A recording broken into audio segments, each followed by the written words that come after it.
Umpisa pa nga lang ay mukhang alam na ng POC President na si Sir Abraham Bambol Tolentino ang posibleng sapitin ng mga atletang Pilipinong sasali sa 2023 Asian Games sa China.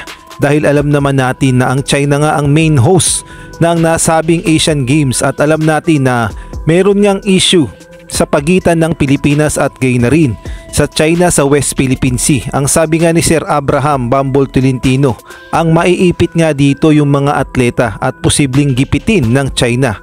Kaya naman pakinggan natin ang kanyang sinabi.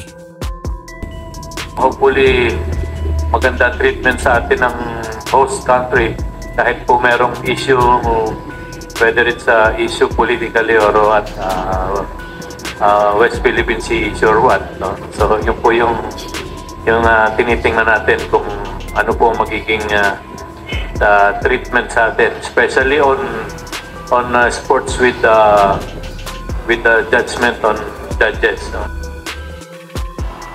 Kaya naman sa nangyayaring tensyon sa Pilipinas at sa China sa West Philippine Sea, mukhang sa umpisa pa lang ay nanggigipit na ang committee ng China sa Asian Games sa mga atleta, partikular na dito sa Gilas, Pilipinas. Kaya naman sa simpleng pagpapalit lang ng lineup ng Gilas, Pilipinas o simpleng pagpapalit lang ng mga players ay ginagawa ng big deal ng China at ginigipit na agad ang Gilas, Pilipinas. Kaya naman problemado ngayon ng SBP at gayon na rin ng SMC na humahawak na ngayon sa Gilas, Pilipinas. Yung mga key players kasi na dapat na naka-line up sa Asian Games, yun nga yung ginigipit at ayaw talaga paglaruin ng China. Kung tutuusin talaga ay wala naman dapat problemahin sa lineup ng Gilas Pilipinas sa Asian Games dahil hindi naman talaga ganun kakomplikado. Magpapalit lang naman tayo ng mga players, ganun lang naman kasimple. Kung sa FIBA nga ang pag-uusapan, meron ka lang local passport sa iyong bansa, pwede ka nang maglaro sa FIBA o sa FIBA World Cup. Passport lang ang iyong ipapakita bago ka mag 16 years old.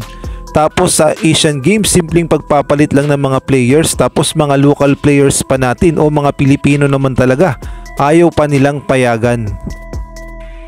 At mukhang markado na nga talaga sa China itong si Terence Romeo at gayon na rin si Calvin Abueva. Hindi kasi nila makalimutan ang naging laro ni Terence Romeo at gayon na rin ni Calvin Abueva sa mga nagdaang FIBA Asia at gayon na rin sa Jones Cup. Maganda kasi ang naging performance ni Terence Romeo at gayon na rin ni Calvin Abueva at tumatak talaga sa mga Chinese players itong si Calvin Abueva at itong si Terence Romeo na siyang bumuhat noon sa Gilas, Pilipinas. Tinalo pa nga natin noong 2017 ang China sa FIBA Asia at dahil nga ito kay Terence Romeo at sa pagiging hustle player ni Calvin Abueva, tapos pinataob pa yung bad boy ng China. Talaga namang hindi nila makakalimutan itong si Terence Romeo at gayon na rin si Calvin Abueva.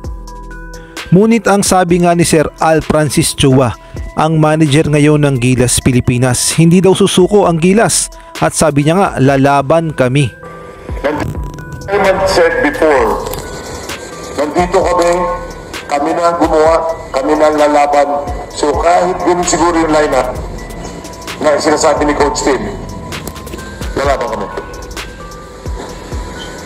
Lahat siguro sabihin, ang daming sabi, mag-withdraw. Yan pinakamadali.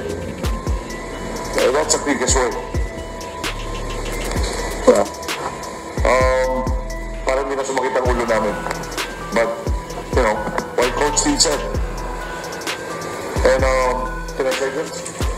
Last night, it's very emotional, and we talked to the board, talagang iyakan, kasi kahit sandali lang na oras, talagang nag-solid yung team.